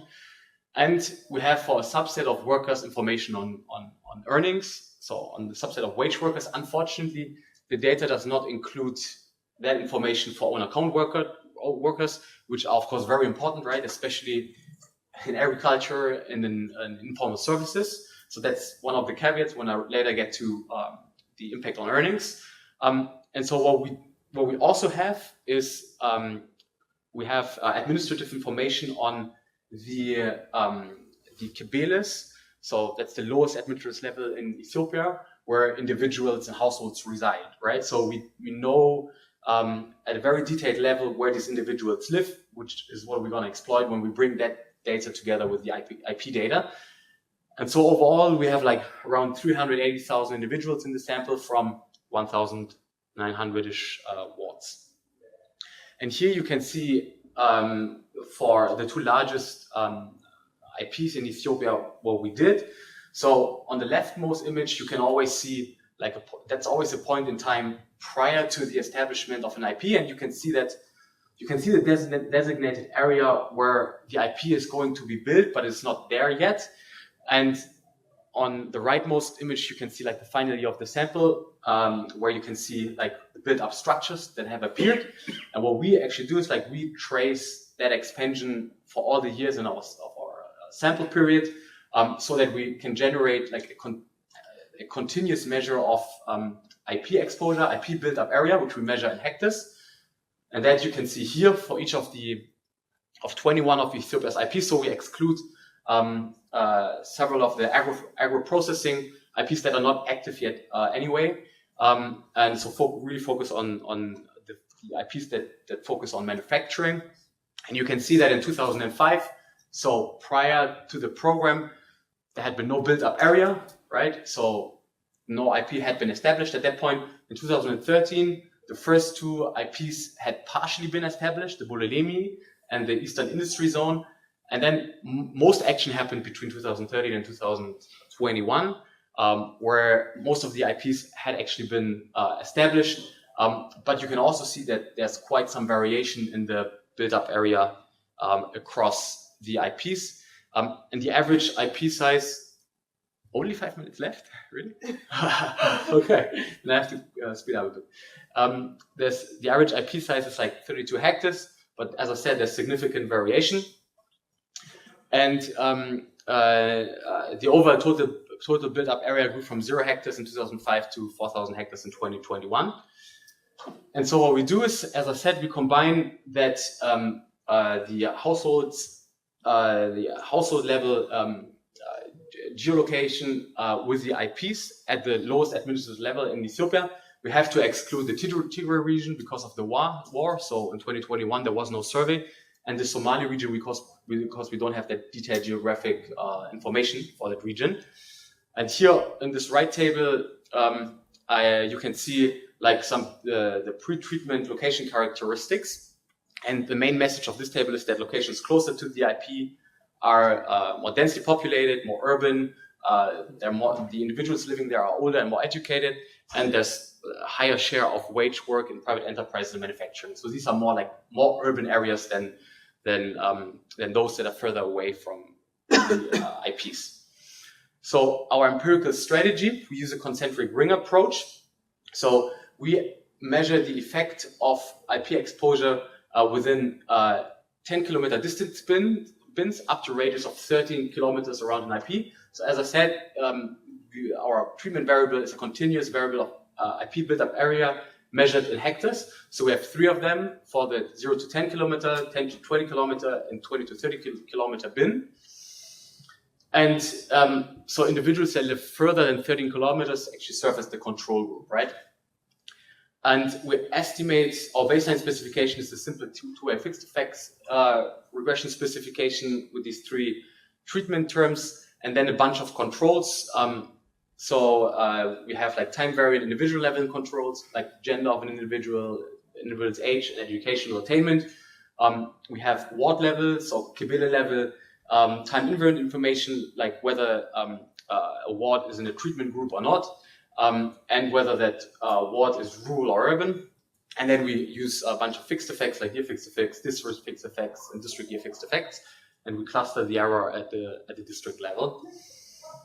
So the main concern, of course, in our approach is the concern of non-parallel trends. That is, that treated locations close to IPs may have different trends in labor market outcomes than control places further away. So that's why we run a placebo regression where we add interaction terms between the final time invariant treatment exposure and each distance bin, with year dummies for 2005, 2030, and 2029. And the intuition behind this is that individuals that were actually treated only in 2021, which is the case for essentially most of the sample, right? Since most of the parks became active between 2030 and 2021. But those individuals in our placebo regression also receive a treatment in 2025 and 2030. And so what we want to see is that these coefficients are insignificant, right? Because it's a placebo treatment. We do a number of robustness and extensions to examine whether results are driven by selection of the outcomes, of the treatment variables, samples, or migration. I mean, we can discuss this later. Our results are mostly robust to all of these alternations, and I won't show you that, but I just wanted to show you that we test the sensitivity of our results in a number of ways. Let's get to the results. So first, we see a shift from own account and family work to wage work. That's what you can see here in these figures. And maybe in the first plot, we also see a decrease in employment, but I don't emphasize this because this effect is not very robust across our placebo regression and also in our robustness analysis. So I really focus on the structural change in the types of employment. So we see a 3.9 percentage point increase in wage work and a 1.5 percentage points and 2.5 percentage points decrease in own account and unpaid family work within 10 kilometers of IPs. So that's what you can see here in these two figures and these three figures.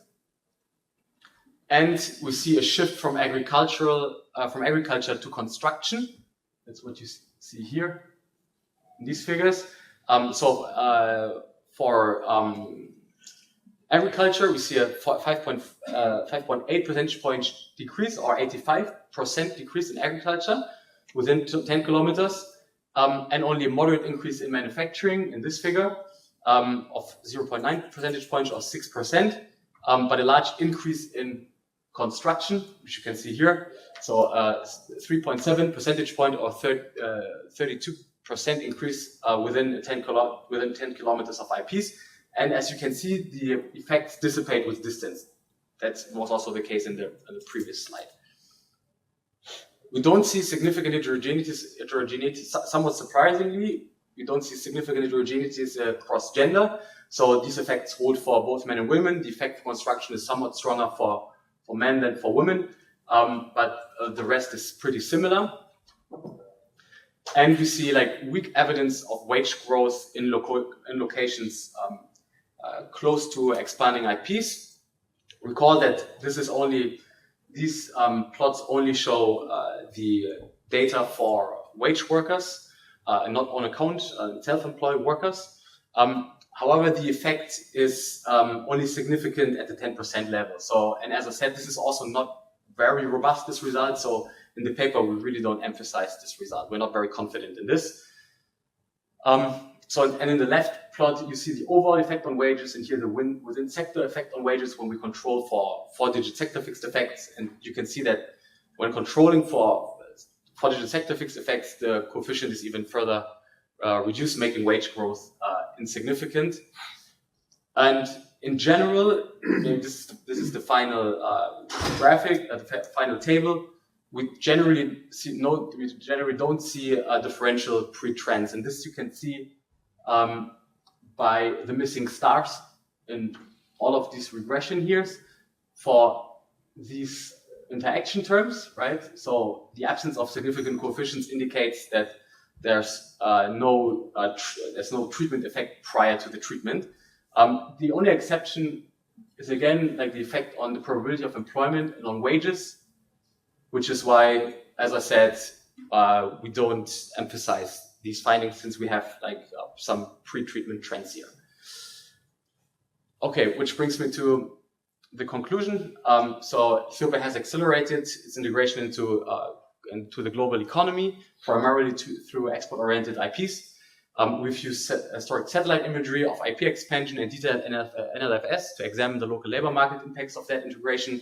And we do find that locations near expanding IPs experience structural changes in employment, especially a shift from own account work and unpaid family work to wage work, and from agriculture to construction and partially manufacturing. And these shifts are consistent with what others have found for other countries, especially in Asia. However, the IPs have so far had only modest impact on manufacturing employment and no robust impact on earnings, which is what they initially actually intended. So we conclude that to achieve deeper and more widespread benefits from integrating into global supply chains through IPs, it's probably not enough to focus exclusively on textiles and apparel, but it would require more diversification beyond that single sector and into other manufacturing subsectors as well. Thank you very much.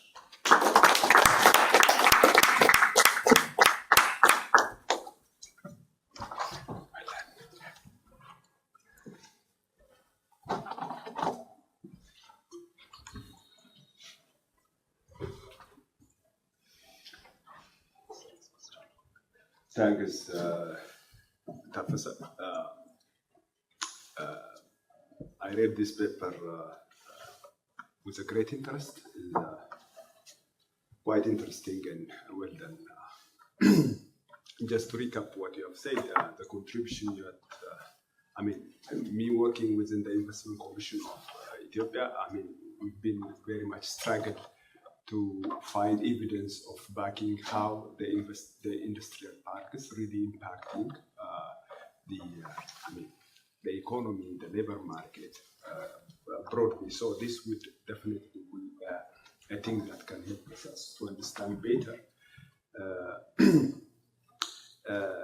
Its contribution on local impact of investment on trade and liberalization is quite understandable. The one which you claim that it would be contributing to working condition, which I a little bit disagree somehow. I'll come later. But it combines interesting data, georeferenced and micro data, and that makes it very interesting. So my understanding of the finding which you indicated somehow in the presentation, there are a little bit change from the document that was shared. My understanding is the IP development shifted the unpaid and on account labor forces to wage-based. It also created a significant shift from the agriculture to the construction and more related to the manufacturing sector. And you've also indicated that it resulted in high earning on the subsets of wage earning around the IP, which now you seem to be a little bit cautious about. So my comment is, particularly I found some conflictual factors while you claim in the literature that industrial parks, particularly that they create low jobs. Your result seems to show that there is high paying jobs created as a result of the industrial park. Considering me working with these particular industrial parks, they create a very low wages, and particularly those are operators of the industrial park. So to me, I can understand it's because of you've used the National Labour Force Survey. It doesn't necessarily be workers that are working with the industrial parks. So somehow it seems to be a little bit different from the reality. But I can understand if the argument is that the presence of the IP there might have created a competition with the local industries that might have increased the wage. That kind of argument could possibly be something that can give a better reality. And the other one is, which is also a bit surprising for me, as an impact of the industrial park. You've indicated that there is a shift from the agriculture to the construction, which I would expect the construction has nothing to do with the industrial park, because the industrial park are supposed to be creating manufacturing jobs. And the construction is something that has happened prior to 2005. Particularly, there was a policy shift that the government took to urbanize, to aggressively expand housing and construction. So in that area, it is hardly difficult for me to take that as an impact of the industrial park, but there might be a possible involvement in the construction of the IP, but that is going to be very few people, which you might not see here. So,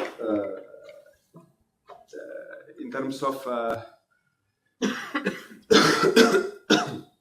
in terms of the, if I have to accept the working condition, that contribution you claim that this body of knowledge will work, I would assume you would have looked at beyond the wage, because working condition is a very broader, talks about grievance. You can talk about a number of issues there. So I'm looking only the wage elements, and then that it contributes to the working condition. I feel like you need to go beyond the wage consideration to assume contribution in that area. And it is quite interesting because you're talking about the industrial park impact, and then that is a policy shift in the industrial policy shift in the country. Then I would assume a section, if you discuss on the industrial policy changes that has happened since from 2000 to 2080, and in a good summary you can find those Gabriel's, Kubai, and other policy documents that we could perhaps, that would give you a very complete picture of the impact we expect out of that policy intervention. So the other thing I would say, you take your treatment or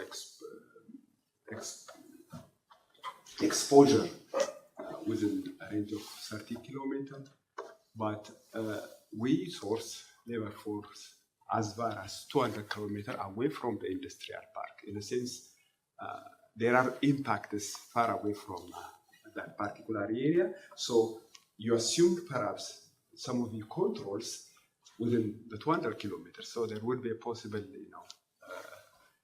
challenge in that area. And some of the industrial parks are they are located nearby, even within less than 30 kilometers. For instance, Eastern Industrial Park, Adama Industrial Park, George Shu, those all are, they cannot be separated more than 30 kilometers. They are less than 30 kilometers. So there is a possibility that some of your controls would be contaminated, and then so that might affect the robustness of your results. Identification, parallel train assumption, you've said, I have already, perhaps at the beginning I didn't get it very well, but so it seems that very clear now. But still, some of these treatment IPs and then the control and the treatment groups, you've said, treatments are very close to urban center where there is a dynamic labor market situation. Those who are far from 30 kilometers are pretty much in the rural setting where you cannot see much, much dynamics in their labor market. So in that sense, I mean, a bit of you need to be very careful. Heterogeneity issues. Not all industrial parks have the same impacts on the labor market. Some are very big; they hire as big as 35,000. Others are just 2,000, something like that. So if you look at their impacts in the surrounding, is quite different. So maybe if you look at the density and then try to find a mechanism of considering as heterogeneity effect, that would be interesting. I don't know, but I feel like the industry parks happen at a different point. So I feel like there is a staggered nature in the way this industrial park is happening. So I feel like your data better suited to stagger DID. So I mean, just you to think about it.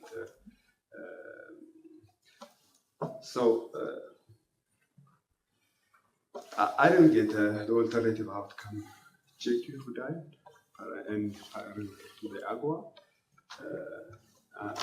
I will leave it here. I think I'm very much.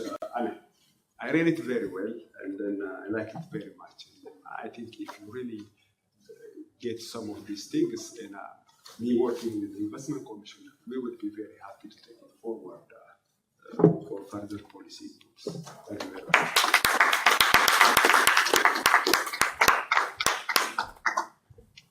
I think we have just time, thank you very much, for one or two more questions if there are some.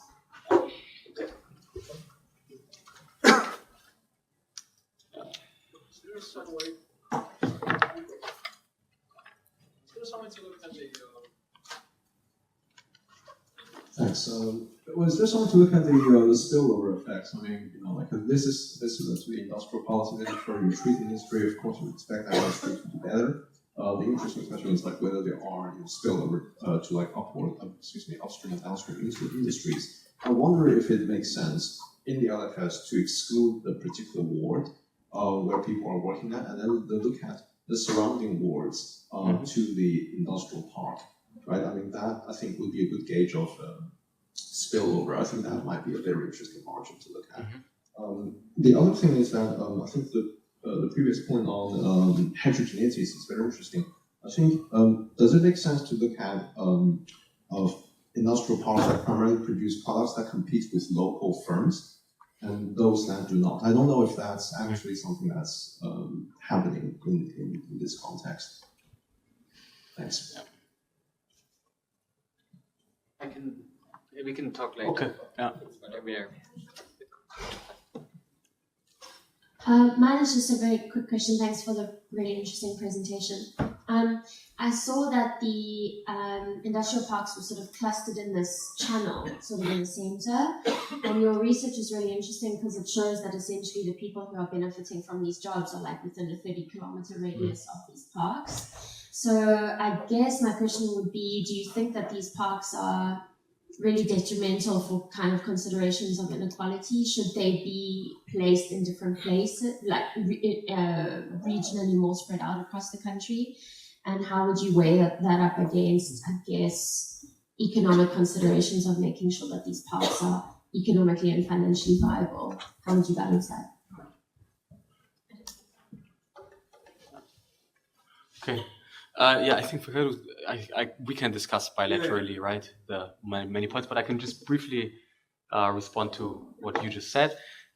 So the spillover point, I mean, one disadvantage, one thing that is not available in the data is information on whether the individual works in a foreign firm or not, right? So, because that's why then we would know the direct effect, right, of the park, right? Because we would like everyone who lives nearby an IP and works for a foreign firm would of course work in an IP, but unfortunately that information we don't have. So So in terms of spillover, that's why it's a bit difficult to disentangle that. But in a sense, I mean, we look at the impact up to like 13 kilometers, and we see like that it's very concentrated only within like 10 kilometers, right? So there's no spillover further away, but which also makes sense, right? Because you wouldn't expect people to travel from locations too far away.